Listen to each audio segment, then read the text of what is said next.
Well, hello everyone, and welcome back to Adrian's Digital Basement. On today's video, well, I'm back on the Agfa Compugraphic 9000 PS again. This computer has really captured my attention, and you probably noticed that I've made, well, I think this is the 4th video in the series on this machine, and I'm completely addicted to fooling around with this thing.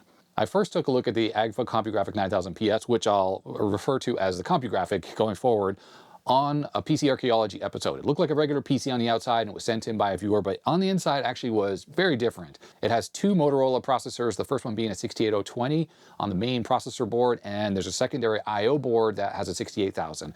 The I/O board is designed to communicate to the printer itself, the Agfa image setter, while the main processor board, which is the one I have in my hand here, this is actually the processing engine that runs PostScript firmware and takes PostScript code, which is like a programming language, from attached computers over Serial, AppleTalk, or Parallel, so it kind of acts as a printer itself, and then it renders that PostScript in its main memory and streams it with a high-speed bus to the printer.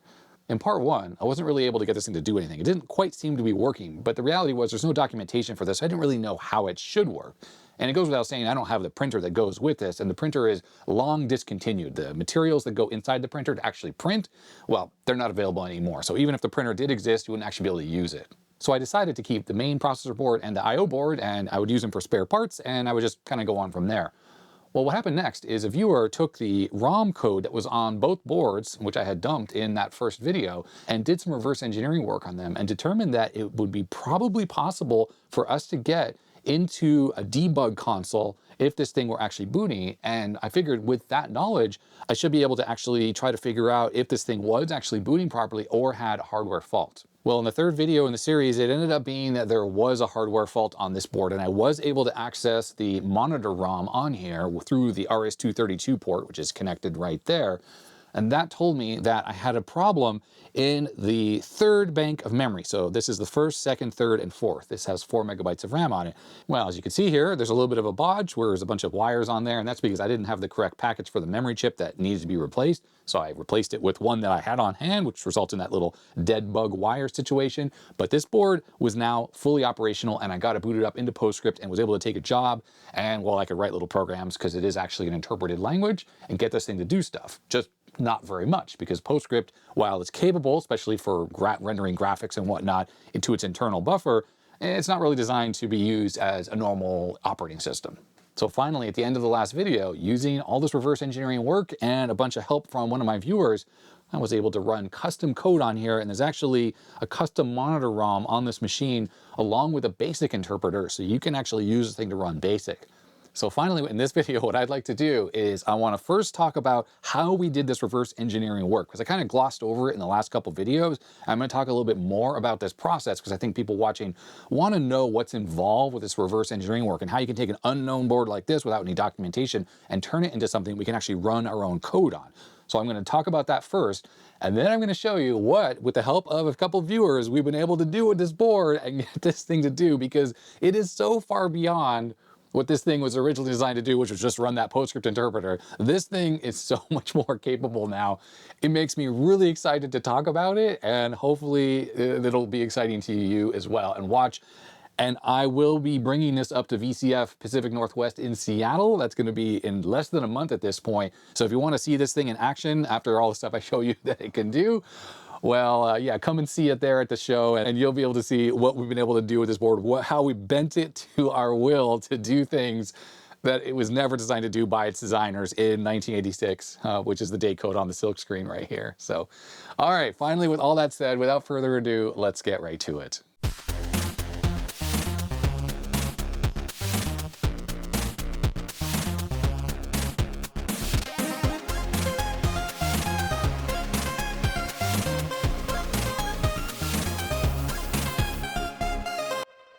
So in this part of the video, I'm going to talk at a very high level on the process that is involved with taking a board like the Compugraphic processor and I/O board and being able to run custom code on it. I really glossed over the topic in the last two videos, and that was mainly because I'm a hardware person. I fixed these machines from a hardware perspective. When it comes to software bugs, that's way outside my wheelhouse.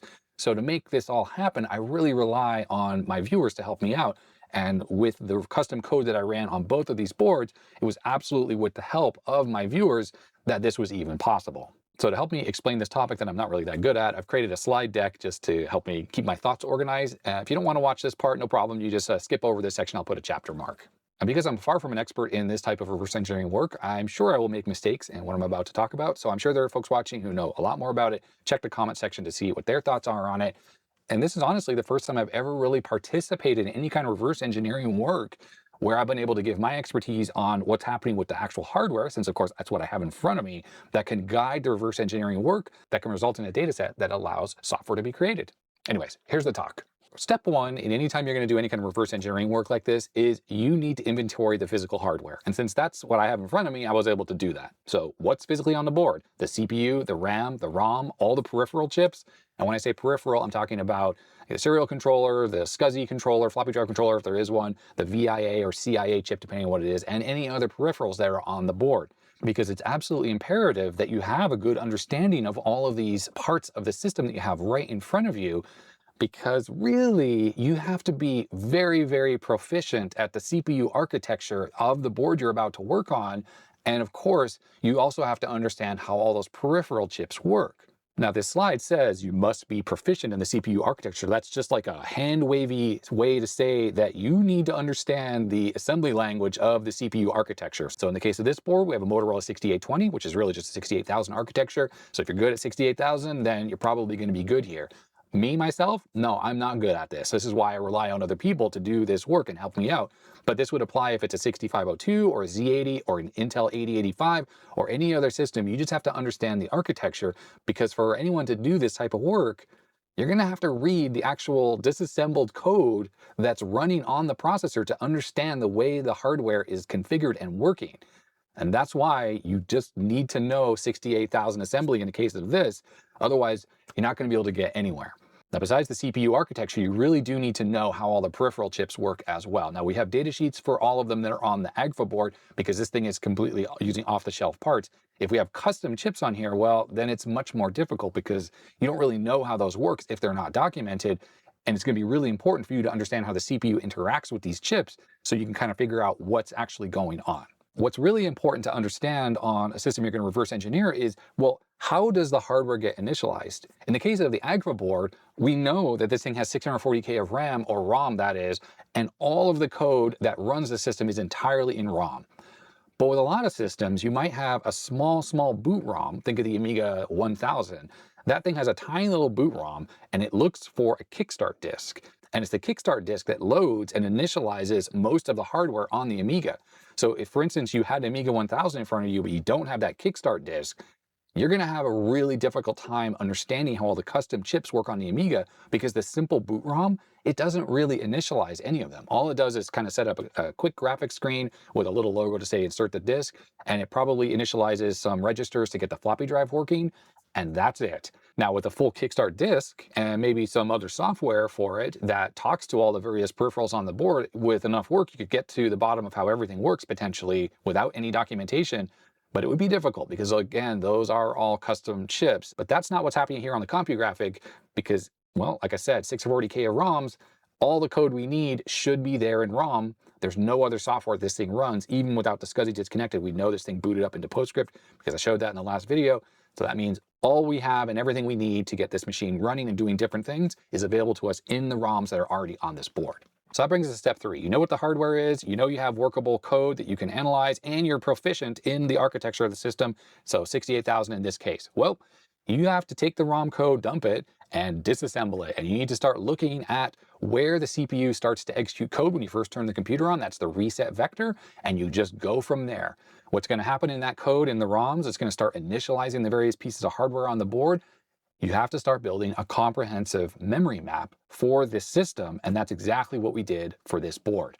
You go through the disassembly of the ROM code, and you start looking at every time it's accessing or it's writing to something in the memory map.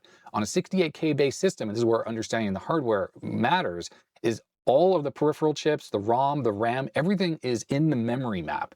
It doesn't use I/O addresses like an Intel or a Z80 processor. Everything is the memory map. So anytime the ROM code is writing to the memory map, it's talking to something. It's either talking to RAM, it's either talking to one of the peripheral chips, And well, it's not talking to the ROM because the ROM code would only ever be read. It would never be written to. So you have to start looking at the code and analyzing it. Hey, and it's talking to this, it's writing over there, it's writing over here. And you have to start building that into a memory map to try to help you understand how the system is organized and where the ROM, the RAM, and the peripheral chips all exist in memory. Once you start to have a good idea of where the code in the ROM is writing to memory, well, you have to start matching those instructions that it's doing. Like, what is it doing to that memory space? Is that one of the peripheral chips, like a SCSI controller or a serial chip, or is it just RAM? With RAM, you know you have a big block of continuous space, so you're going to see it writing to all sorts of different addresses within that space and also reading from those addresses. But if you're talking about a SCSI controller or a serial controller, if you look at the data sheet, well, that only uses a couple of registers, right? Like maybe 4, maybe 8, maybe 16. And that means you're going to see a bunch of reads and writes all in a very little tight space in a section of memory that is nowhere near any other reads or writes. Well, once you know that that's probably a peripheral chip, you got to figure out which one it is. And that's where analyzing all the data sheets and looking at all the register maps to say, oh, it's writing to this, then it's this, and this, you know, and so on and so forth. That's got to be the serial chip because we know physically this has a Zilog 8530 serial chip on here. And those writes in those register locations all look like they match up with what's in the data sheet. Really, essentially, this memory map that you're creating at this point, where you're going through the ROM little by little through the entire initialization process, this is your map to the entire system. This is how you're going to be able to write code for this once you've figured out how the system is laid out physically. Because without that information, you can't really write code for the thing because you need to know where does the RAM exist? How do you interface with the system? What's the IO addresses for the serial and the SCSI and all that kind of stuff? Everything you need to do to use the system, you need to understand all those components. Now with this Agfa processor board, the way the memory is laid out is like this. The ROM sits at the beginning of the memory space, and then the RAM, which this thing has 4 megabytes on board because I could validate that by just looking at the chips, that exists at the 2 million address. And then the VIA chips are two 6522s with a lot of prodding and poking. Well, it turns out that those exist at 4 million. And then this thing has an NCR SCSI controller on it. That's for talking to an external hard drive. That's at 5 million. And then we know this thing has a serial port controller. That's the Zilog 8530 I mentioned, and that is at the 7 million address. There are some other peripherals on this board, like some MK4501s, actually 4 of those. And there's a 2804 NVRAM type chip. And during the initial discovery phase, looking through the ROM code, we never actually figured out how those work. And actually, to this day, I still don't know how the MK4501s work. It doesn't really matter because those don't seem to be used for anything that I'm trying to do on this board anyways. So that's just a curiosity more than anything. What you need to do once you have this memory map, which you think is relatively correct, is you actually need to write a new boot ROM for the system that allows you to poke and prod at the entire memory space. This thing has 640K of ROMs. That's a ton of code to analyze. And when you're going through that original boot process, it might be that those peripheral chips I mentioned we didn't see weren't referenced in that original boot process, and maybe they're used at some other phase later on, and we hadn't gotten to that yet. It's just there's so much code to look through. But using your own custom ROM, which is very much like the Atlas monitor that was on this thing that I showed off in the last video, once you can start to like poke and prod around in memory and write little custom programs, little programs you can upload into the machine language monitor and run, well, then you can write little programs to try to scan memory to try to figure out what's where on the board. Now, of course, the memory map you created by analyzing the original ROMs, there's probably going to be mistakes in them. And then let me tell you, there were in the first iterations that we did. So it didn't work right away, this ROM. But basically, once you kind of get a working system where you can interact with it through the serial port at least, I was able to do a lot more poking and prodding. So I wanted to figure out, for instance, how the NVRAM worked. All I had to do was hook up my oscilloscope to the chip select line and start hitting different memory locations where it would be logical where it might exist. And I hit pay dirt when I hit the right location because I saw the chip select toggle comes from one of the PAL chips on this board. This thing has, I think, 16 PAL chips. So I was able to find the NVRAM. Now, besides the unknown peripherals, you don't really know how they work. You're going to have mirrors, and that's where, well, due to the address decoding, they're taking shortcuts. Even though with the VIAs, for instance, they only need, I think, 16 addresses for the registers. Well, it's easier to say, hey, all these 1 million addresses here, like I think it was, 4,000 or 4 million were the VIAs. Well, it just loops over and over again. So you can address the VIAs and it just does it constantly. And that's what's called a mirror. And this system, because it uses kind of simplified address decoding, has a bunch of mirrors. But using our custom monitor code, I was able to kind of poke and prod around and say, oh, these are mirrors, because, you know, I'd look at a value and then I'd go up another increment, which would, you know, make sense for a mirror, and oh, I see that same value again and again and again and again. And the RAM mirrors, the ROM mirrors, pretty much everything mirrors on this thing a whole bunch of times. And it's important to identify where the mirrors are, because sometimes, well, you might think it's just a mirror, but the reality was the NVRAM was actually hidden inside one of the mirrors. So the address decoding, I can't remember which chip it was for. The NVRAM actually existed. I think it was a SCSI controller. I think it was like SCSI controller, and then there was something else, and then there was the NVRAM, and then it looped, like something like that. Plus, there's areas of memory on this hardware that if you try to access them, the system just freezes. And that's because the 68,000 line of processors has a bus error condition, and I don't think it's handled properly on this board, or there's no hardware to handle it. So there's no way for it to recover from a bus error. And the 68,000 knows if you try to read from a piece of memory that doesn't physically exist on the board and there's nothing selecting it, well, the data bus just floats, and the CPU knows that, and it will actually cause a bus error exception. It's just on this system, it's not handled. So what happened is we tried to write some custom code to kind of probe the memory locations just to figure out where everything was, and I would run it and the computer would just crash and it would freeze. And that was really difficult. So I had to kind of constantly reboot it. And then I had to exclude these areas of memory where I knew that there were bus errors, and then try to kind of probe around it. And I eventually kind of mapped out the whole system with all the mirrors and all the bus error locations. And yeah, that gave us that memory map that we needed to really confidently be able to control all the aspects of this board so it could do our bidding.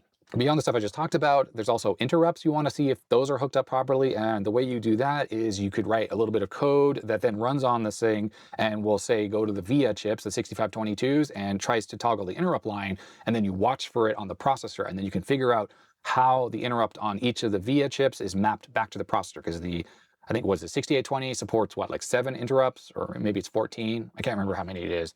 Either way, it does turn out that some of the chips on here are wired up for interrupts. The serial chip, both of the 6522s. I think that was it actually, because not the SCSI controller. It's not connected. And the MK4501s, I don't think those even support interrupts.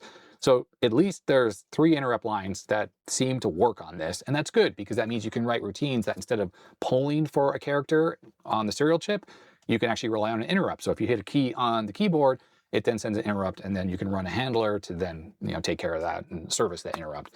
It's quite possible that doing further analysis within the original firmware would have led us to the conclusions of how the interrupts work, because they probably were configuring those. But it was just easier to not do any more reverse engineering and disassembly of the original ROMs and just write a little custom piece of software that set up the interrupts on the various chips, and we could test to see if we were getting interrupts back on the processor.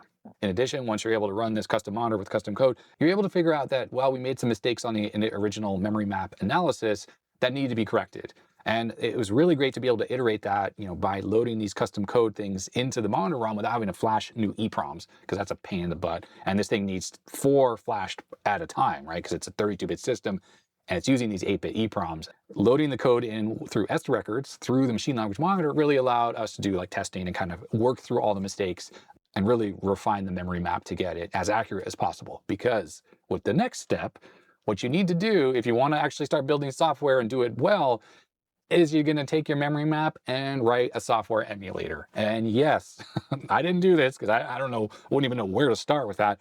But one of my viewers took the memory map and turned it into an emulator. So already the Agfa Compugraphic 9000 PS, this processor board right in front of me, the 6821, has an emulator. It's not like it's fast, it's not cycle accurate, but because all those various components on here, all those peripheral chips are off the shelf, well, a lot of code's already been written, like in MAME, to emulate all of these chips. And you just sort of bundle everything together and, well, you get an emulator. And that allows you to write software so much more quickly than trying to do it with me loading it over the serial port and trial and error and all this kind of stuff. Because once the emulator is running, well, you can really go fast at that point. Now, in the case of this board, so 6820 processor, both of the VIAs, the SEC, the NCR SCSI chip, and the I/O board, because that needed to be emulated to run the original firmware, because that's the real test. With the emulator, if you know you did your work right with the memory map, then you can load the original firmware into the emulator and it can run it, and it did. So we knew the memory map was in good shape because it loaded up PostScript and it was working. And if you recall, I think it was in part 2, you have to have the I/O board connected because the I/O board communicates to the main processor board here over the 50-pin ribbon connection using the vias, and without it, the system hangs. Well, sure enough, it loaded the PostScript interpreter on the emulator, and we knew at that point things were looking good. Of course, it could still reveal gaps in your knowledge if like certain things don't work properly. The original firmware can't fully be exercised because there's no printer, right? There's no way for us to know for sure if that works, but at least it gets to the point where you can type executive and enter commands into the PostScript interpreter and access the Atlas Monitor ROM debugger and stuff like that. And really, you start to discover that there are bugs in the implementation on the emulator when you try to write a little bit of custom code that runs on the emulator, but then I try to run it on the real hardware and it doesn't work. Well, then there's a gap in our knowledge, and we have to go back and fix that mistake and update the documentation, which we had to do a lot. So at this point, the hardware is fully understood. We have an emulator, so we can now start writing software from scratch that can run on this board.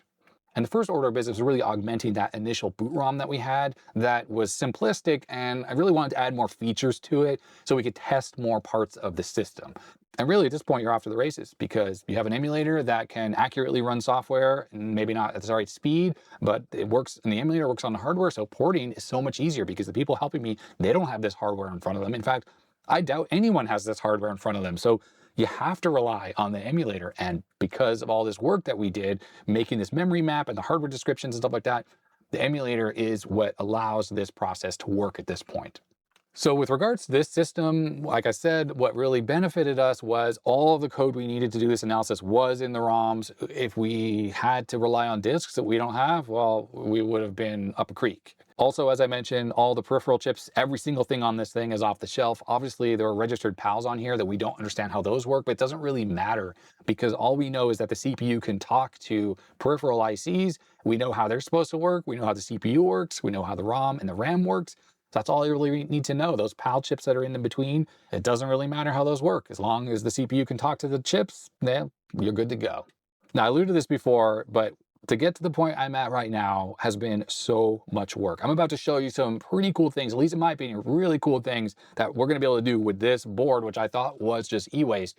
And all the thanks goes to so much of the expert help that has been given to me through this process. There was so much patience needed because we had to iterate so many times, and I don't even know how many EEPROMs I've burned. My EEPROM eraser has been running overtime because constantly, oh, nope, those ROMs don't work, and we got to put it back in there because there's just certain aspects about the things that run on hardware versus emulation that they're just not perfect in emulation, and the timing for the IRQs, it's all about timing. That was generally where we ran into a lot of issues. So something would work on the emulator, just wouldn't work on the real hardware due to timing considerations. And I mentioned it down there, so many wrong turns. We took so many wrong turns with things. Like we originally on the memory map said that, you know, this chip was over here in this part of the memory location because that's what we thought based on the code that was in there, but it was not right. And you write code against that. And I tried on the real hardware and then it doesn't work properly. Or, you know, there's timing considerations or the IRQs are hooked up and there, you know, there's things that slow it down because there's wait states. 6522 chips, the VS that are on here, they only work at 1 megahertz. And the 6820 that's on here is running at 16 megahertz. So clearly the PALs in here are slowing down and doing wait states when you're accessing certain peripherals. Not to mention there's questions about like, how does the RAM refresh work? Is that handled in hardware? Is that something in software? Looking at the initialization that was happening in the original firmware, it didn't look like the firmware was actually initializing any of the refreshing. So it must be in hardware. And I guess it was because we never did anything to initialize anything because on the IBM PC, for instance, you got to set up the PIC, the PIT, and the DMA controller all to handle RAM refresh. Without that, the system will work for a little while and then it will just crash. But this system doesn't seem to be the case. It just seems to handle it, so it must be in the PALs, or I don't know. We never figured that out, but it doesn't really matter because it works, and that's all that really matters. So that is, in a nutshell, what it took to get this board reverse engineered, where we're to the point where we have an accurate hardware map and an accurate memory map of how this thing works. And now, because of the emulator, we're able to port code to this thing pretty easily. And the funniest thing is, when I looked at this thing after it was sent in by a viewer, I was like, oh, this is cool, but just repair parts for other systems. I never thought this thing would ever do anything. The boards were just lying around in the basement. And it was only when I saw some reverse engineering work that had happened by my viewer on the ROMs, I was like, wait a second, like there's actually some useful information here.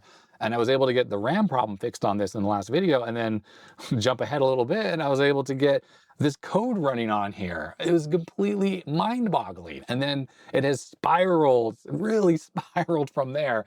And that's what I'm about to show you in this video coming up, that, well, I can't believe that, well, A, we spent so much time on this, me and my viewers, because honestly, who else is running this code? Who else will ever run this code? No one.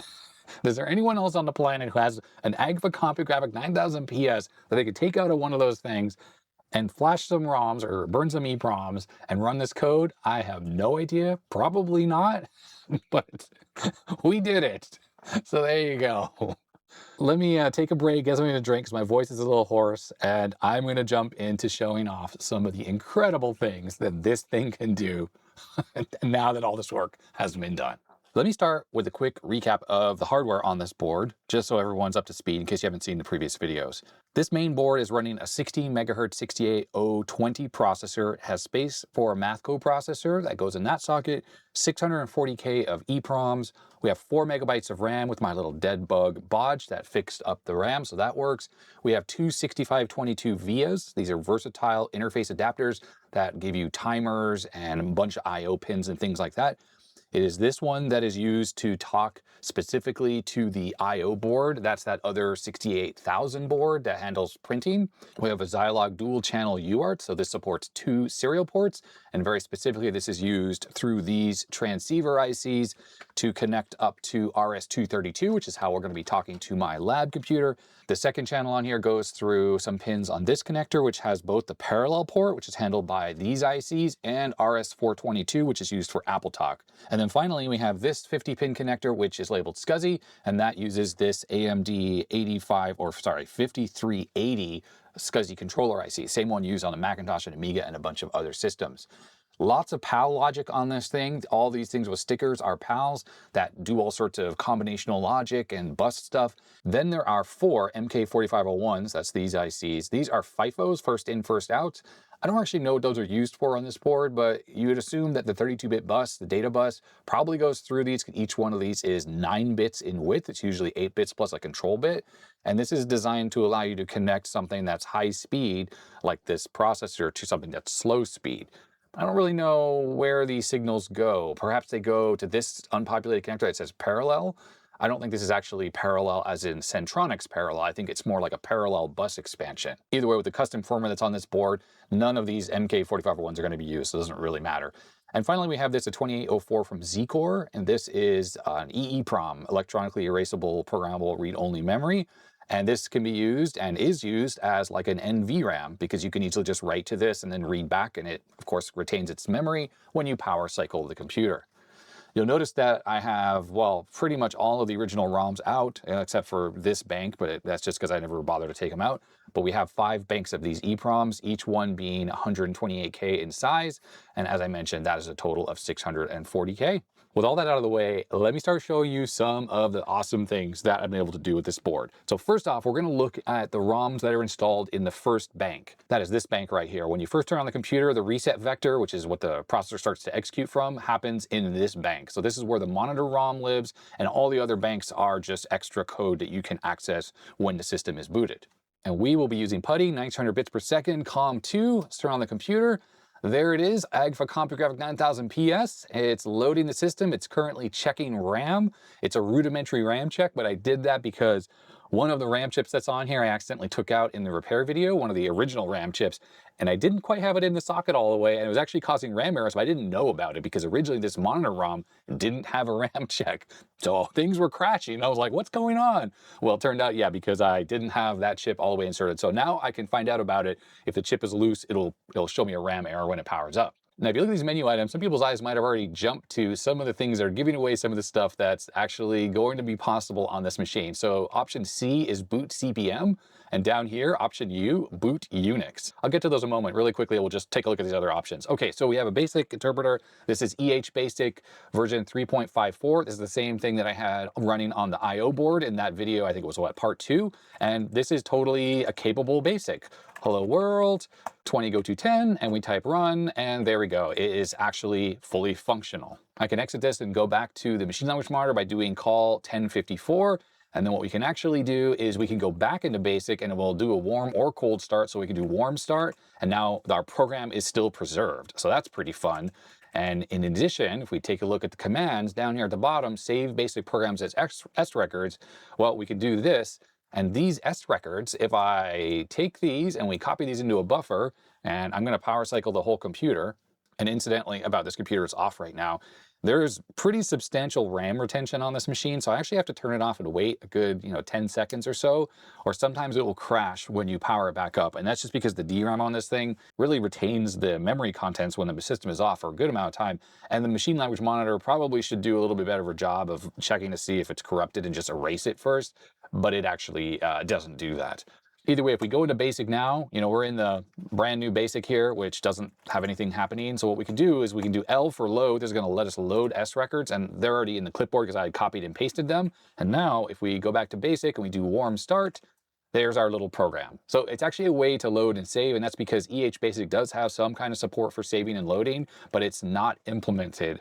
Other features like dump, hex, ASCII dump, this is all pretty standard stuff. You can use the E command to examine and edit memory, so it does it at 1 byte at a time. That's actually what I'm not meant to do, but you can hit enter. Now this is actually the ROM that we're looking at here, so I can't actually edit this.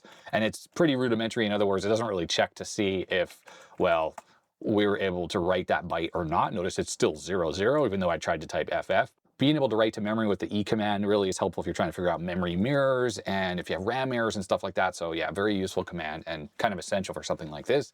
We can definitely jump to memory locations for execution.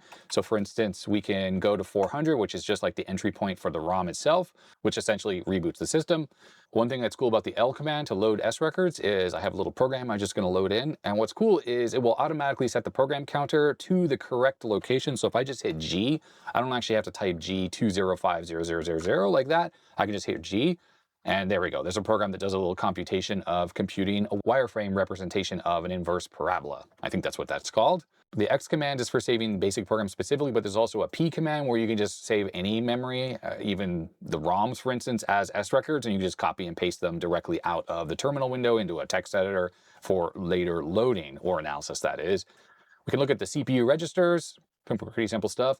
There's now a command for scanning the SCSI bus. Of course, I don't have any SCSI devices connected, but this is actually using the SCSI controller IC and fully scanning this bus. So if you plug a real hard drive into this thing or BlueSCSI, you will see this show up.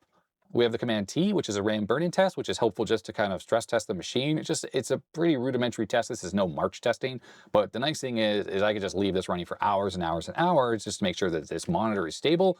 And yeah, this works. I mean, I think I had up to like past 200 something or 500. I can't remember. I let it run for hours and it was all good.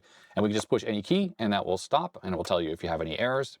We have the command V, which I won't show right now because I'll talk about something else first and we'll get back to that, but that allows us to look at and edit the contents of the NVRAM. So there are variables defined in the non-volatile RAM for various configuration parameters, and this command is there to do that stuff. Okay, so that's all well and good. We have a monitor that works, got BASIC that works. You can see there is the beginnings of CP/M and Unix that's mentioned inside the monitor ROM. What I want to talk about now is the fact that we're doing all of our input-output with this thing using RS-232, which is fine because you hook up a terminal and it's authentic and old school, but the reality is you might want something better if you're going to turn this thing into a real computer. And that got me thinking, how could I interface like a video card to this system? It doesn't obviously have any way to do that, right? We just have peripheral ICs and there's no bus expansion of any kind. So what could I do to add graphics and much faster text? Because the problem is with the serial, and I know I'm only running at 900 bits per second, but it's really slow.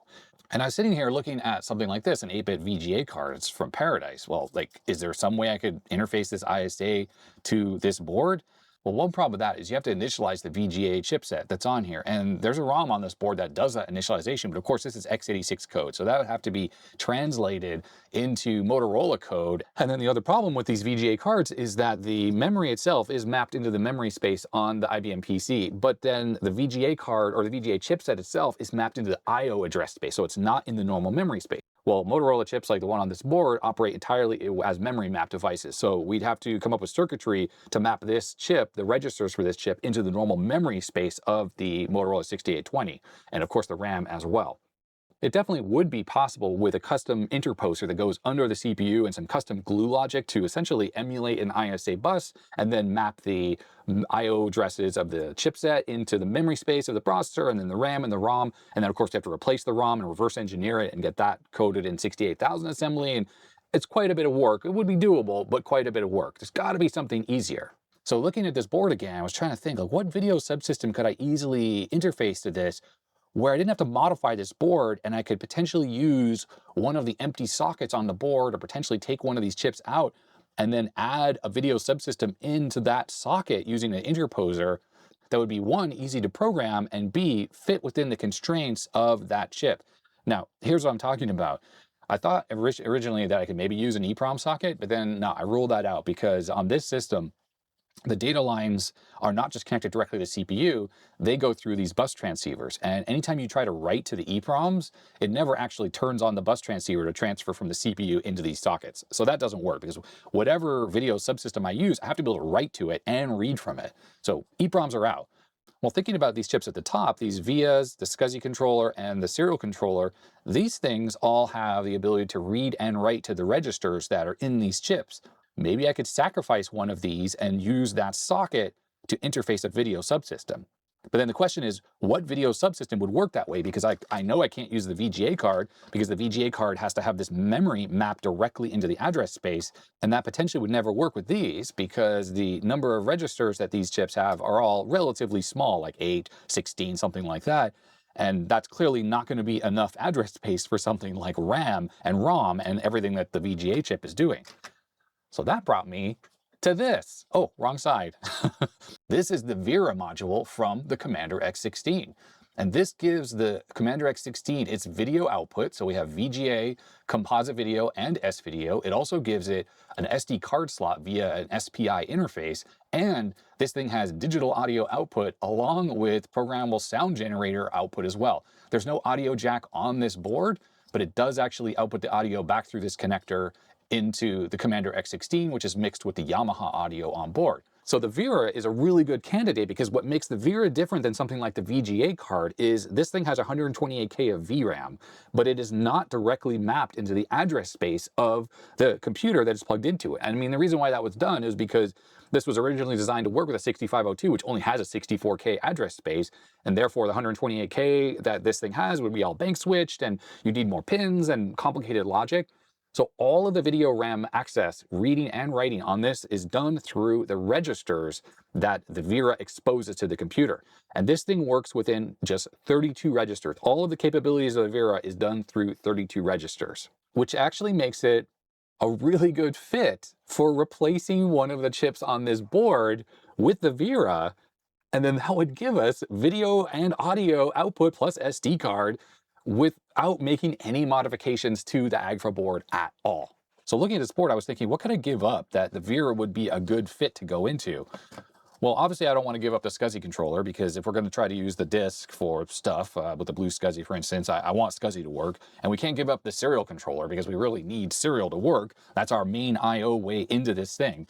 And then, well, we have two VIAs.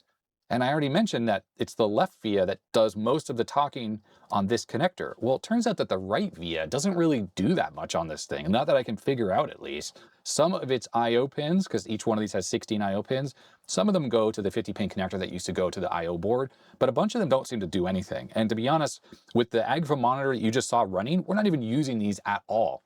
These can provide system timers with IRQs, so you could use them as like timekeeping and stuff like that.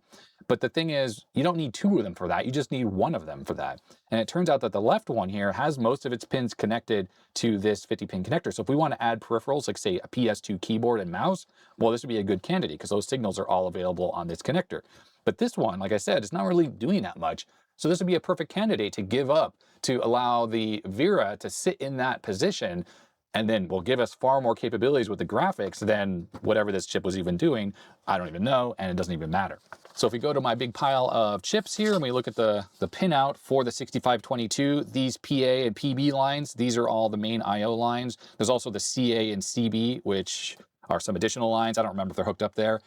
And the 6522 has 4 address lines, address 0, 1, 2, and 3. Well, here's where we run into a little bit of a problem. If we take a look at the Vera, it actually has address lines 0 through 4. So this has an additional address line because this has 32 registers, but 6522s only have 16. Well, that could pose a big problem for us because we need all 32 registers to actually work on this board, for otherwise we can't use it. Now, here's where I ran into a little bit of luck. When I was talking about the memory map earlier in the video, I mentioned that sometimes things mirror multiple times. Well, for whatever reason, the designers of this, when they carved out the space in the memory map for the two vias, they carved out 32 registers. So the first via has 32 registers that go to it. And because these via chips only have 16 registers, it actually mirrors once. And then the next memory address location is the second via number 2, and that mirrors once as well. So it actually has 16 registers and then it has them twice. And then I can't remember what happens in the rest of the address space. I think it goes off and is used for other stuff, or maybe it just mirrors via 1, via 2, via 1, via 2, kind of repeats over and over again. So due to lucky circumstances, via number 1 sits in the address space from 40 million all the way to 40 million 1F.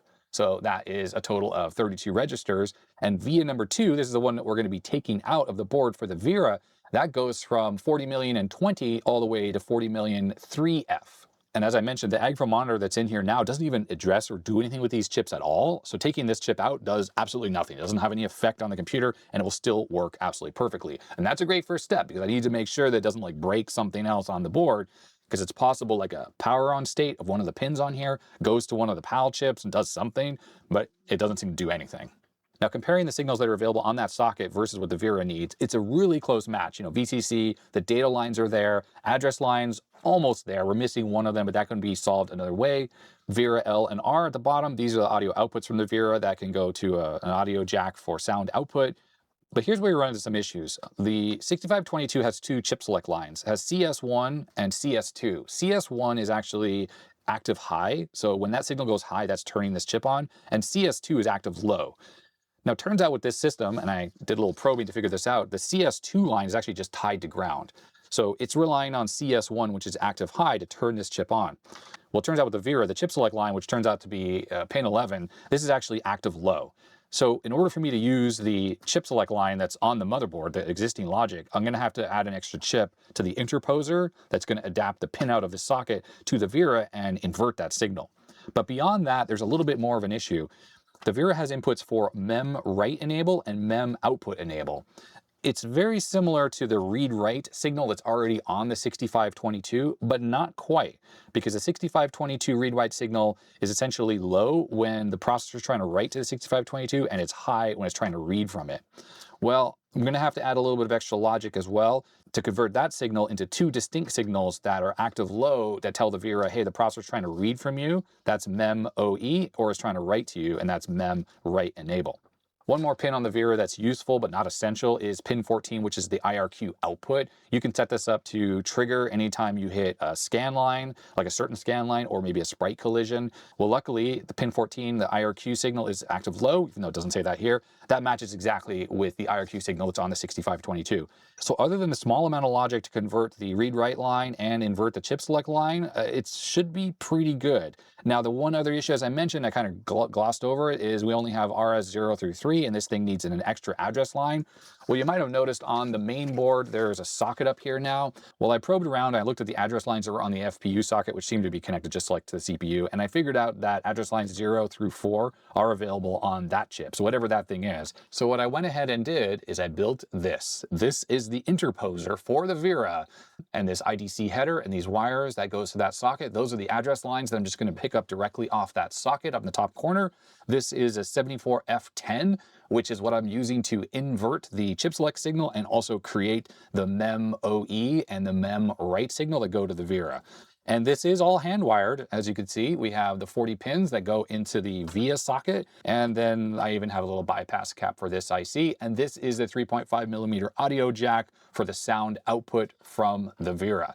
So to use this thing, all I have to do is stick this into the right VIA socket, connect up this ribbon cable to the extra pin socket on the motherboard for the address lines, and what this does is it maps the Vera into the same place where VIA number 2, the right VIA, was mapped into, which I said was, I think, 40 million, or is that 4 million, and 20, and up, of course, from there. all I have to do to get this installed is just push that into the socket, and it's a pretty good fit. It doesn't really go anywhere once it's in there. And then I just need to plug this into the little socket there. And those are the address lines. I just ended up picking up address lines 0 through 4 directly off the CPU. I'm not even using the ones that were on the socket. And there we go. And if we take the Vera, this just connects up like so, and that's it. So VGA, composite, S-video, sound, just like that. Now, please understand that even though I made it seem like, oh, I just sort of like, looked at that chip and made this interposer and made it all work. I mean, there was quite a bit of trial and error, and I had to really figure out how the address line stuff worked and a bunch of other timing consideration and trial and error. And I did try it in the EEPROM socket first before I figured out that the data lines weren't actually connected during the write phase. So I can't really even say how many hours I spent trying to get the Vera communicating on the bus. And the way I was able to test that it worked was just simply in the machine language monitor, which was working. I just had to write and read from the registers that were in the VIA #2 location. And if I was able to read and write correctly from them, I knew everything was good. Now, another thing to consider, by the way, with the Vera is it's designed for the Commander X16. That is typically running at from 2 to 8 megahertz. This thing is running at 16 megahertz. If I just tried to use the Vera directly on a 16 megahertz bus, it probably wouldn't work. But luckily, 6522s are designed to run at 1 megahertz, and the logic on this board, all the PAL chips, they stretch the clock cycles anytime you're accessing the memory locations for the VIA, and therefore the Vera now, because that's in VIA #2 socket, essentially makes this computer look like a 1 megahertz computer to the Vera. Running at just 1 megahertz, we're leaving a ton of performance on the table when it comes to pushing pixels in and out of the video RAM on the Vera. Way, way slower than it would be on the actual Commander X16. But on the other hand, I was able to make this interposer board, which I'll show you in a second actually works, without having to make any changes to this motherboard whatsoever. All I have to do to get it working stock is just put the original Rockwell 6522 back in, and we're off to the races. I can put the original ROMs back in here, and this thing would be none the wiser that it is not a PostScript interpreter for an Agfa image setter printer. Now, it goes without saying that with the original monitor ROMs that were in here, when you powered up the computer, it didn't really do anything different. The Vera was there, but nothing was actually using it. So the next step was to alter the Agfa monitor ROM to then recognize the Vera is actually installed, and there's a way to do that, and then initialize it. So there was a ton of trial and error, all using little programs, little snippets of programs that I could load using S records into the stock monitor to see if I could initialize the Vera, write text to the Vera, which requires loading a font into it, graphics, that kind of stuff. So there was so much work to get from just the stock RS-232 console to one where it's actually able to use the Vera. But the one that's in this board now will detect the Vera, and it will initialize it at boot. And we can even alter the NVRAM on this machine, a Z-Core chip here, and make it actually use the Vera for the text output. So let me get VGA capture hooked up so I can actually show that in operation. And while I do that, I'm going to plug the BlueSCSI in as well so that it is also online and working. I'll need that for some demos coming up. And I'm going to hook up a 3.5 millimeter audio jack so you can hear any sound that is actually produced by the Vera. So the VGA cable is going to be going into my Extron 300A, which actually I haven't tried yet. So hopefully it actually works and it's able to capture that. I've been testing everything hooked up to a monitor. Okay, let me just double check that everything's plugged in properly. It looks correct. I don't see any issues. I'm going to power this on and let's see what we see on the RS-232 output. Okay, so right now it doesn't look any different, right? You see loading from EEPROM and there is the monitor, right? So it looks normal. And I mean, I can type and everything is fine. Okay, well, right off the bat, I'm not getting any image on my capture device. So I'm just doing a test pattern there and it's fine. But I am getting an image when I plug my VGA monitor into the Vera. So this seems to be a problem with my capture device. So I'm gonna have to spend a moment just to figure out what exactly is going on here. Okay, well, for whatever reason, the Extron 300AI, which is what I use for VGA capture, it cannot capture the Vera. I guess I've never tested that. And I've been doing all my testing up until this point using this LCD monitor that sits on my bench here. It's had no issues whatsoever with the Vera video output. But for whatever reason, the Extron 300A, which does sync on green, composite sync, horizontal vertical sync, it can do all sorts of different resolutions, everything. I've never had an issue with it not working with anything, including the Amiga and the Atari ST, it even worked. And yet, nothing. You get black screen with the Vera. So what I ended up doing is I ended up connecting the S-Video output to my RetroTink, and that's what we're going to be looking at all the Vera outputs. So when I power on the machine now, and remember I just plugged the Vera in, I didn't actually change anything other than set it to NTSC mode, and we turn this on, there it is. So it is initializing the Vera, it is loading in a font, it prints that splash screen, and if you notice the way the fonts look, those are 8x8 pixel fonts, and therefore we're running in 640 by 240 mode non-interlace, so 240p. And the font that's running on here is a code page 437 font, which means it's an IBM PC style font. So we have all the extra little characters there for boxes and things like that. It is not using a Petsky font, which the Commander X16 does. So if I power off the system, the way this looks while it powers up is, you'll see, it just immediately initializes the Vera and then it starts doing the RAM check. Now this is where the NVRAM editor comes in very handy, and that's where the EEPROM that's on this board allows us to store configuration variables. So specifically the video mode, whoops, so we push 1 and there's VGA, NTSC, and RGB. RGB being 15 kilohertz RGB out of the video connector if you're using like a Commodore 1084. And it's currently set to this one for NTSC, which is the value 9A. That's actually what's stored in the configuration register on the Vera. And if we look up here, there it is. So that value in NVRAM is 9A. So these are all the values that are currently stored into the NVRAM. Most of these don't do anything, like the baud rate, PS2 keyboard. It's obviously something I want to try to add in the future. SCSI boot option, boot delays, also Vera buffer width. So currently it's running at 80 by 30. That's the actual viewport into the video RAM. One value that is actually used, if we exit out of this, is D, which is the attribute color. So if we have 01, that is white and black. And let's put in 61. This is hex, by the way. And now if I save this and we quit and we jump to G0, which is going to reinitialize the system, there we go. Now you can see we have a blue background. And all those configuration values are stored in the NVRAM. So again, power cycling the machine totally makes it work. Now, what if we want to actually use the Vera for our console as opposed to RS-232? Yep, that is now possible as well. So we go into V, and currently we can have serial or Vera. That's for the output. And then input is either going to be RS-232 or PS2. Of course, PS2 is not implemented at all. That's more like a stub. So what we can do is we can just put it into mode 1. And as soon as we do that, no more text is updated there. And as you can see, it is now has a flashing cursor and a prompt, and it printed the menu right there. I can hit S for save to EEPROM. Now, unfortunately, obviously, we're getting some cropping going on. So let me fiddle with the RetroTink, and hopefully I can maybe see all of the screen. I just don't know if it's really possible. The thing about the Vera is it's really designed for VGA, and VGA doesn't really have a concept of overscan like NTSC does. So the Vera always outputs 640 pixels across. And if you want to have 80 column text and you have fonts that are 8 characters in size because it's using tiles, which is like a NES graphic style, these are tile maps. Well, to get 80 of those across, you need 640 pixels. And there's no way to really change the Vera without new firmware on it that would say output the 640 pixels in the middle with a border on each side, like maybe a computer would do. That would require an actual pixel width of more like 720 pixels. And anyways, it's not really possible right now, which is why on NTSC mode, it goes into the overscan area, which makes text mode not really work super great when you're using it with NTSC monitors. Now there is some positioning stuff that we can do here, and maybe, oh, okay, we can actually kind of see everything. So let's see if we can get this position so we can see it all. And I might need to do some vertical size stuff so we can see the top of the screen as well. Oh yeah, look, we're looking at it there. I just don't know if we can see all the way to the edge. We might be losing what's on the far right side. Oh no, you know what? Looking at the cropping, I think we might actually be seeing everything, but let's just see. Yeah, because look, that's showing black over there. All right, so this actually allows us to see the entire image. It's just a little bit soft because we're looking at S-Video. Look how fast it is.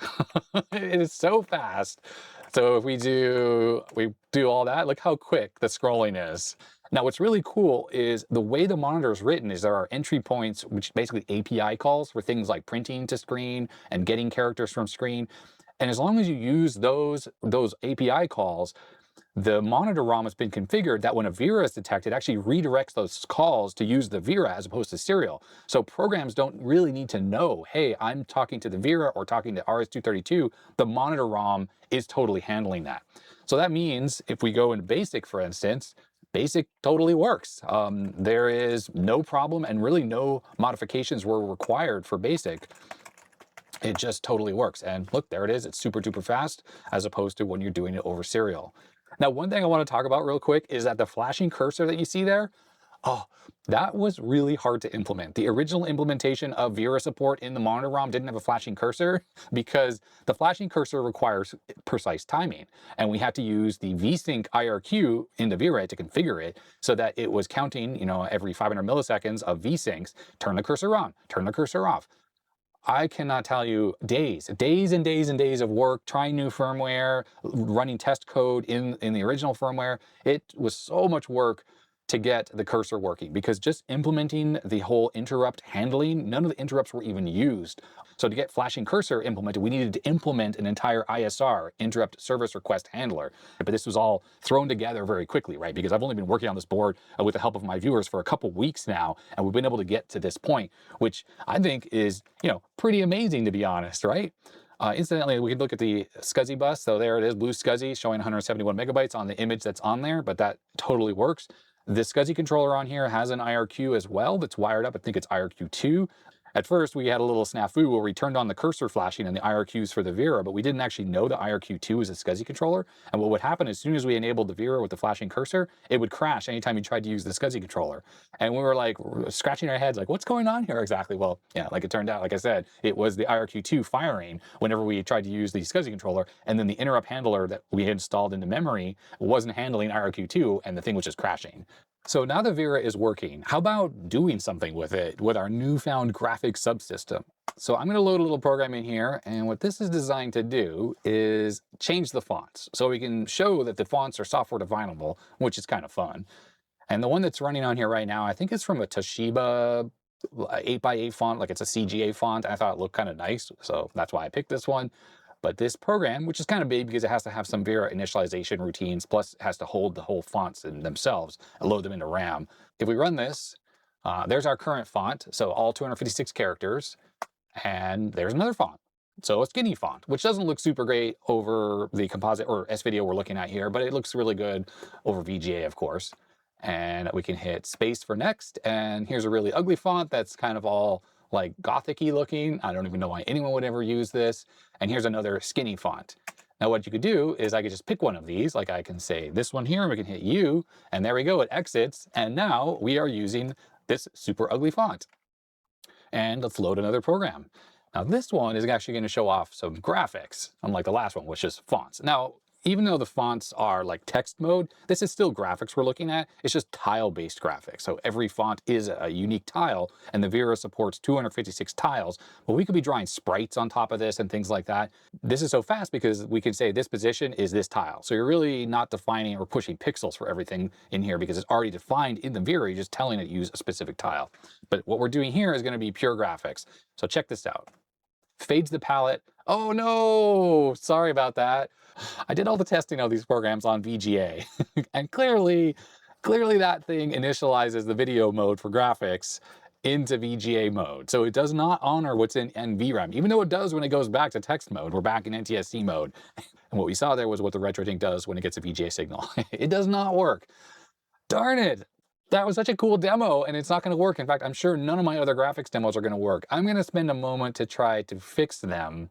Okay, a little back and forth, and I think this might work. It's untested. See what happens. Yes, it works. All right, awesome. Okay, so you saw it fade out the palette of the text mode, which is really just the tile map mode, switches to 320 by 240 at 8 bits per pixel, so 256 colors. It draws all these boxes, and now it is doing color cycling, and it is using the VSync register, so it's changing the color palettes in the vertical blank interval. That way we don't have any screen tearing. And when I hit a key, there we go, we're right back at the monitor, just like that. I can run it again.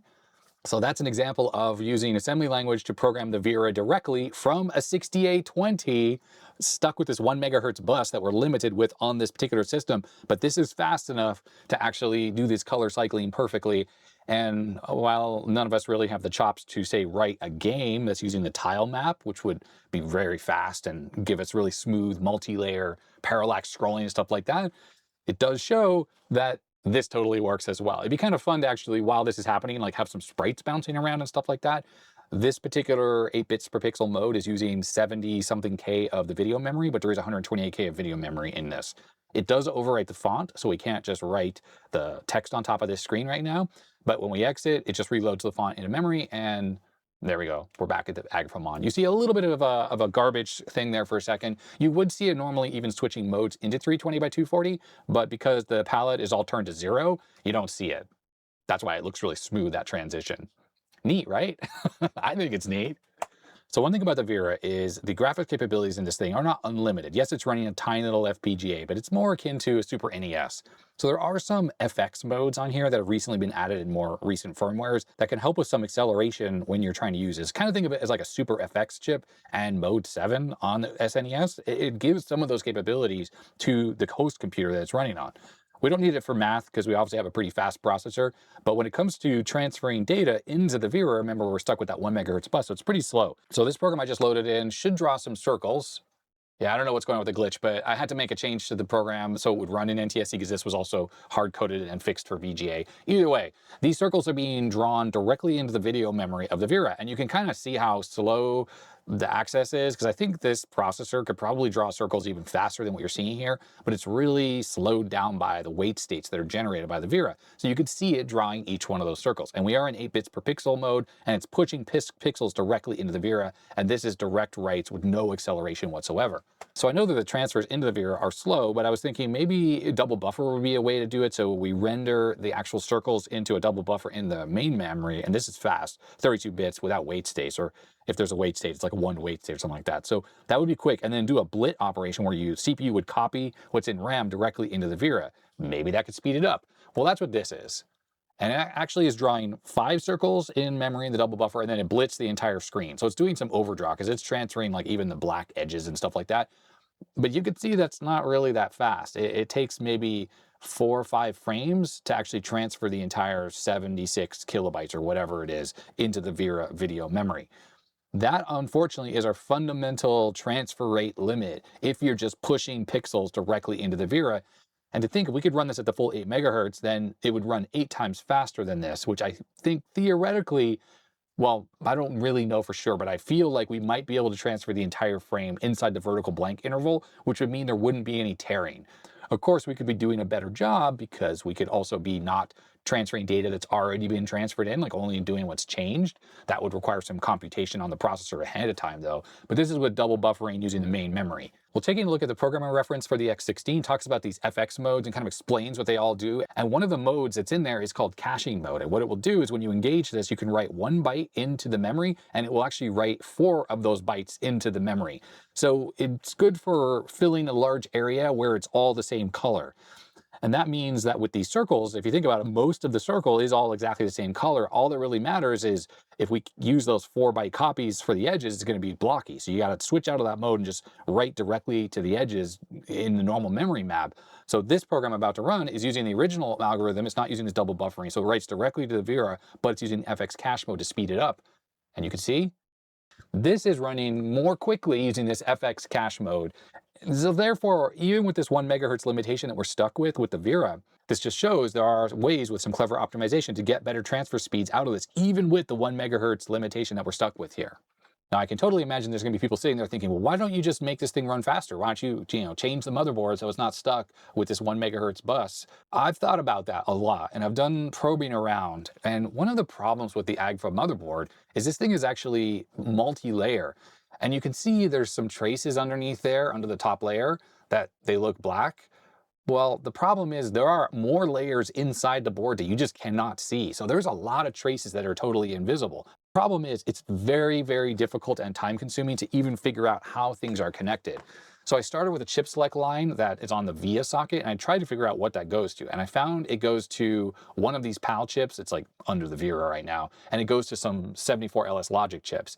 And then I looked at the DSAC lines that are on the processor. There's DSAC 0 and DSAC 1. Those are the signals that allow it to extend the bus cycles out to kind of add those wait states. And those go to another PAL.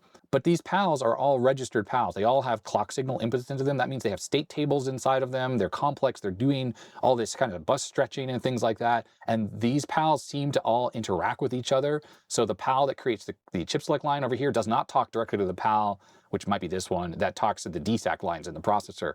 There's other stuff in between. And it's so time consuming to even try to figure out what's connected to what on this board. But beyond that, the problem is that these PALs have the effect of turning on the bus transceivers and these latches and stuff that do all this kind of connection between all the different components. So we can't just take those out. Ideally, the way this would work, if we wanted to create a much faster connection for this, is that we would put an interposer under the CPU directly, or maybe we use the FPU socket, and then the Vera would plug into that. That way it's no longer stuck using the addresses that the VIA is using. And then we have to create our own GAL on the little interposer board that would then create the chip select logic and those other signals that the Vera needs for like reading and writing, and drive the DSAC lines that goes to the CPU, because this can't run at 16 megahertz, but it could run at 8. So, or maybe even 10. So we just need to kind of stretch the bus cycles a bit to figure out like where it starts to break. And then we would have much, much faster transfer speeds. There's lots of work to do that, not to mention custom PCB and the PGA pins and yada, yada, yada. It's a lot more work than just plugging it into the socket, which is why I did it this way, just to kind of show this is a proof of concept that this can work. It's just we're not getting optimum speed out of the Vera. I'd have to imagine if we had this thing running at full speed and with optimized SCSI routines, we could play full motion video off SCSI directly into the Vera frame buffer at 320 by 240, 256 colors. And that would certainly work, and with audio. It's just unfortunately right now with the 1 megahertz constraints, I don't think we'd ever be able to get smooth video playback on this no matter what. And I don't think there's enough memory on the Vera because it's got 128K. One 320 by 240 frame buffer, that takes up more than half the memory, so you can't double buffer inside the Vera. If you could, we could just write to 1/2 of the buffer, and maybe you can switch the viewport. I think that's possible. I'm not 100% sure, to be honest, if you can do double buffering in the Vera. Maybe if we wrote to 320 by 200, chopped off the top and bottom, that would be 64 kilobytes, and then you could have 2 copies of that. So then maybe you could double buffer, but it'd still be slow because we're dealing with the 1 megahertz constraint. So I still think we're stuck with 4 frames per second, just wouldn't be as tearing. Really though, this is a proof of concept. And I wanted to show that I could take this Agfa board, which was just e-waste, and add graphics and sound to it. And I haven't demonstrated the sound yet, but it does work as well. And how freaking cool is that? My mind is still amazed that we've been able to even get this thing to do as much as it's doing right now. But wait, there is more. It's time for demos. I'm aware this video has already gotten really long, so I'm going to try to just really turbo through these. If it's anything that people want to know more about, please comment down below. Maybe I'll make a second channel video where I'll delve into it a little more deeply. First thing I want to show off is let's play a little bit of music on the Vera, and I'll use the programmable sound generator, the PSG. I think this is going to be a piece of music that everyone knows, and I'll just give a caveat before we play this that there's no sound engine for the programmable sound generator on the Motorola 68K and the Vera yet, so this is a very simplistic demo that's just playing some notes on just 4 of the channel. There are 16 PSD channels available, but here we go, let's listen to 4.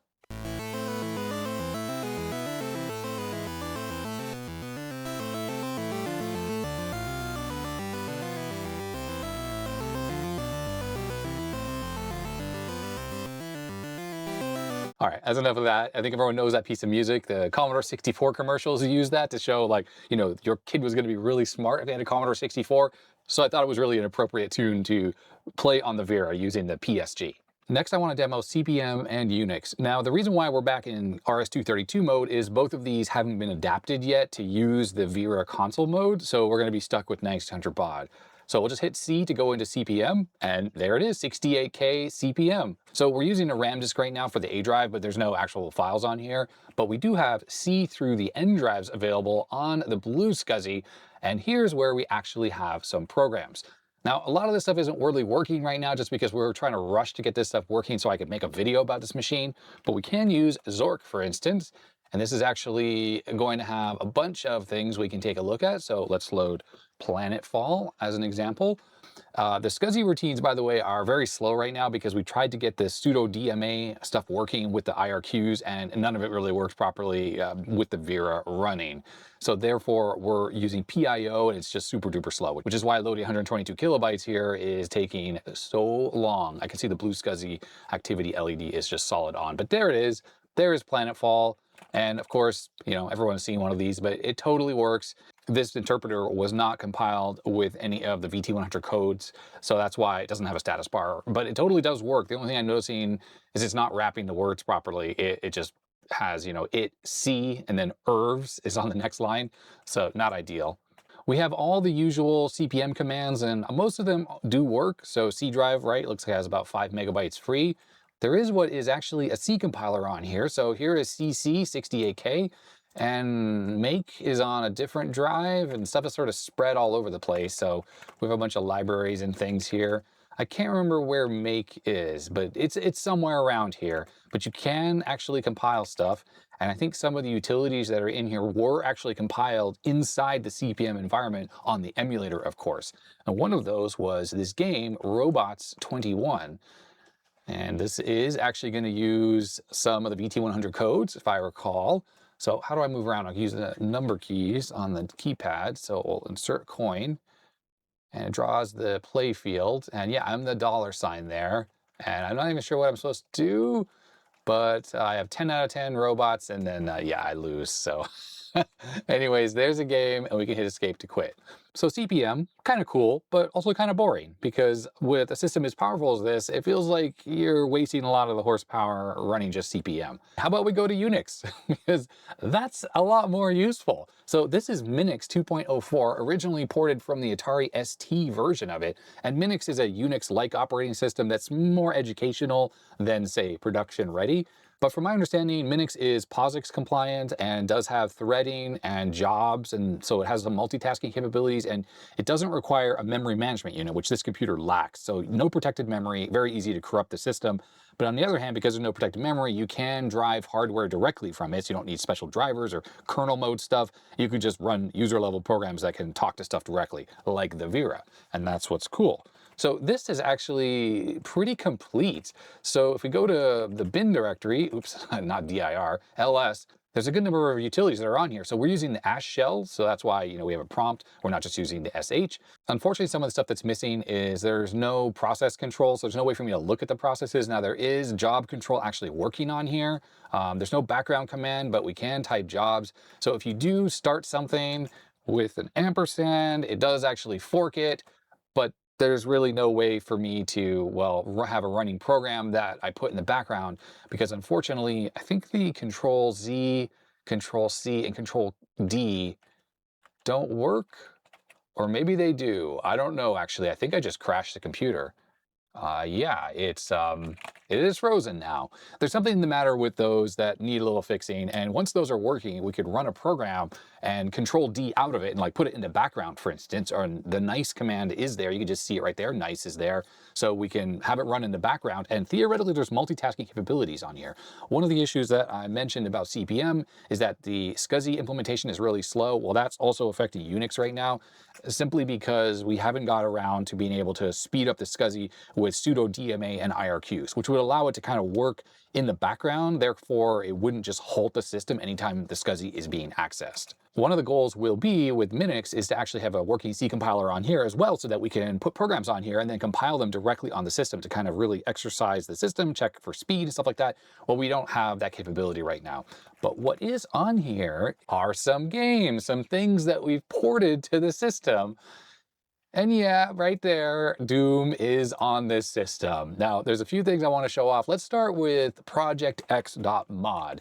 There's actually a mod player on here, and we can play mod, as in Amiga tracker modules. And it's going to use the digital sound output on the Vera to play this. And it's not the best mod player in the world, because like I said, this was rushed just to get ready for this demo for me to make this video. But here, listen to this.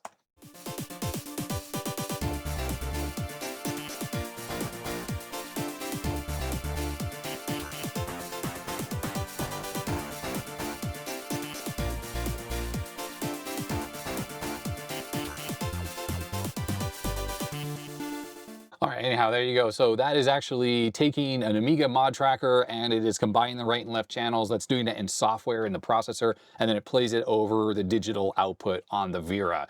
Okay, so next thing we have in here is another Infocom interpreter, and there are all the Infocom files. This actually wraps properly, unlike the CP/M one, but it is a fully functional Infocom interpreter.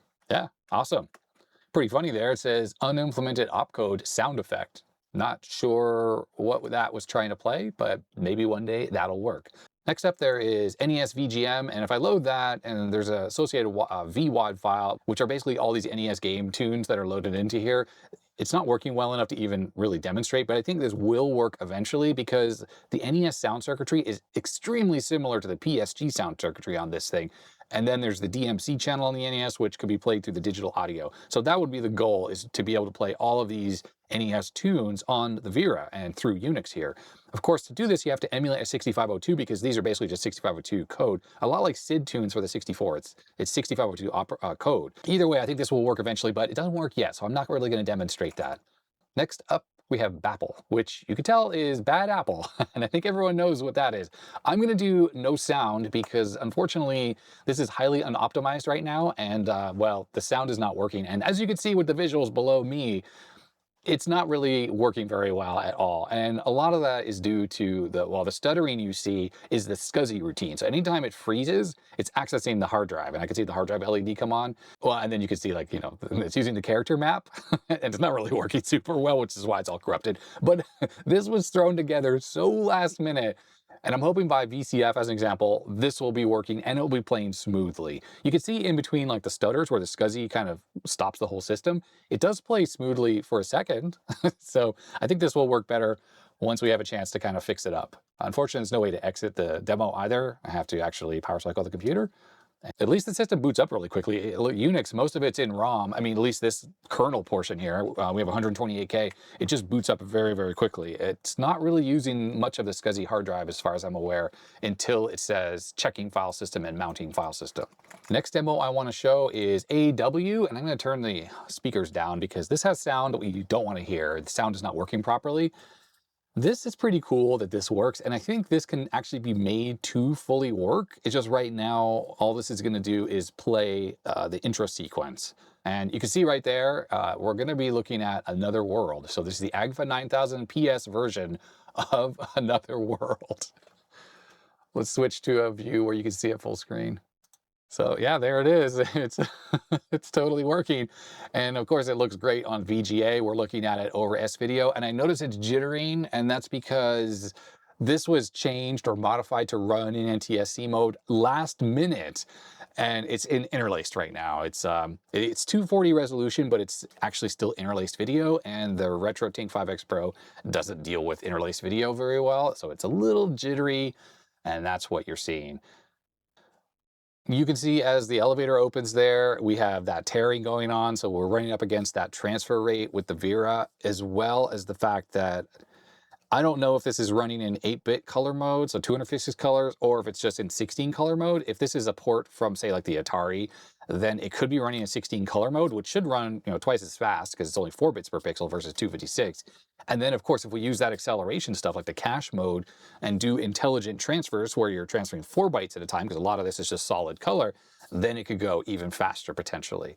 Obviously, if eventually I fix the Vera where it's able to transfer at a much faster rate, then that would make this also run really smooth. I think there would be no trouble with a 6820 on here actually rendering this game really quickly. But who would ever have thought we'd have Another World running on the freaking Agfa 9000?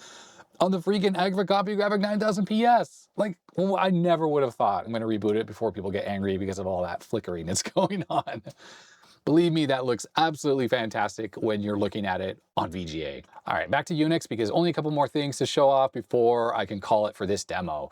So everyone has already seen it because this directory gives it away, but we imported Doom to this computer. Now, first of all, let's load this one here, because this is actually the full shareware version of Doom, not just like a cut down, optimized version. We are talking about the full-on Doom. This machine has 4 megs of RAM, remember, so it's going to use the 4 megabytes of RAM. It's going to load as much as it can into RAM, but it's going to do a lot of access to the disk. And remember, I already mentioned the disk routines are very, very slow. So this takes a long time to load.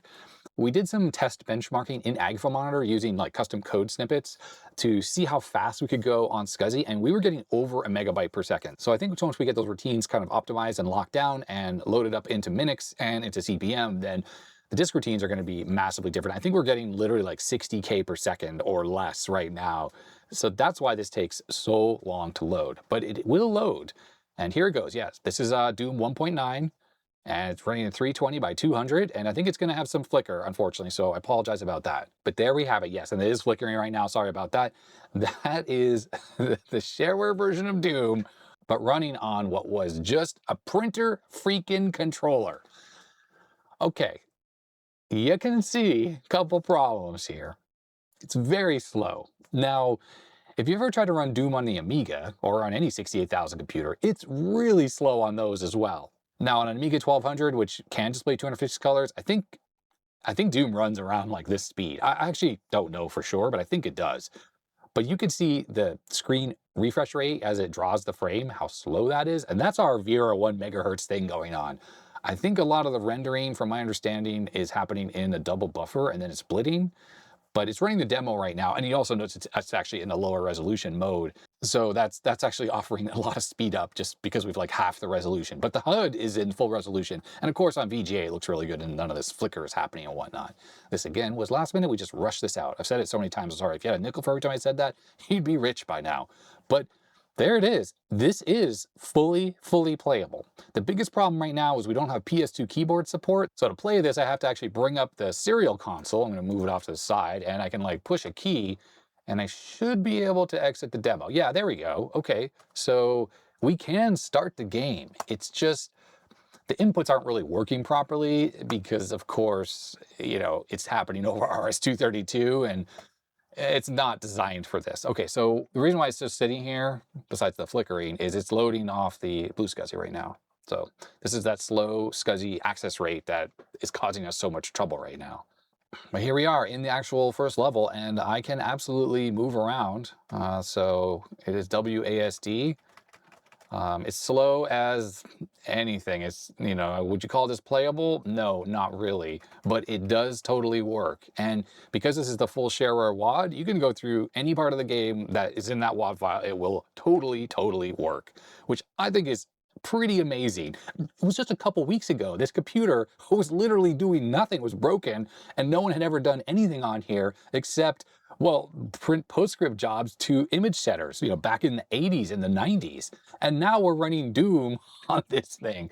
This really blows my mind. I know Doom is a cliche at this point. This board is from 1986. This is not something like from 2005 that was a little, you know, embedded processor thing that, oh, I ran Doom on it. This thing is so old. This is way before Doom ever existed. And this isn't a trick. This really is the game. As another side note, by the way, we didn't even bother to try to implement sound because we know we're so bandwidth starved on the Vera that if trying to push sound will actually mix it in the processor and then push it to the Vera, would just take away even more bandwidth from the video update. So we didn't even bother with that. I'm going to power cycle this because there's actually another version of Doom, which you might have noticed in the directory there, that's sort of a, well, how should we call it? A direct hardware version of it. So the version we were just playing there actually is still running inside Unix. That's why the file system is working. It's able to load files or load stuff from the WAD file. The other Doom that's in here is this doom.bin, and this is actually sort of like a pre-compiled direct hardware version of it. So it's no longer running Unix, actually like completely obliterates Unix from RAM. And because of that, it's running a lot faster. It doesn't have a Unix scheduler trying to like do stuff in the background, which the version of Doom we were just running is doing that. Minix is still in memory and it's still scheduling stuff and whatnot while Doom is running, which contributes to the slowness. Now, just like another world, aw.bin, this is direct, and I have to use the run command to actually start this. And it will start a lot faster. Well, I mean, it still does this slow loading routine, but then once it's running, it doesn't actually load from SCSI anymore. It just loads everything into RAM. Therefore, it's not really playable. You can't go beyond the first level, but because it's going to be faster, as you'll see, it is actually playable. Still has no sound, but I'll actually be able to play this a little bit. So I'll just watch the small window on the Vera, because it will render graphics to the Vera, just to see when it actually starts. Yep, here it goes. Okay. Same caveats apply. I'm going to be playing through the RS-232 serial, so it's really not ideal. Also, we have the flicker because of the interlacing that's still turned on accidentally. But here it is, and you can see that fade effect, whatever that's called. Well, it was pretty slow. But again, this is a really slow computer. But look, this is me controlling it, and you know, it's working. Now, sometimes what happens is I'll push an arrow key because I'm using WASD to move around and strafe, but the arrows actually turn me. Sometimes it misinterprets the arrow as pushing escape because these are VT100 arrow keys. So of course it's like escape and bracket and whatever. So you might see the menu pop up a little bit, and that's simply because it's, you know, having trouble reading the serial port while it's rendering the graphics and all this stuff. There's just a lot going on with this thing. I mean, we're already pushing this thing to the limit, but I mean, it's working, right? It's shocking that it actually does work. I am amazed. Yes, it's slow, but it freaking works.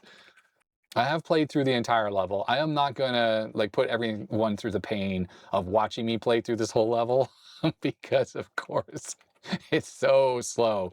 I don't even know what frames per second this is. Are we talking like 2 at most? 1 probably? Or no, it's probably less than 1 frame per second. Now we can shrink this down, which theoretically could speed it up, but I don't think it really does. And one of the reasons why, well, I guess it does seem a little faster, doesn't it? I don't know if while this is rendering, is it only redrawing that small window or is it actually blidding the entire screen, including like the border?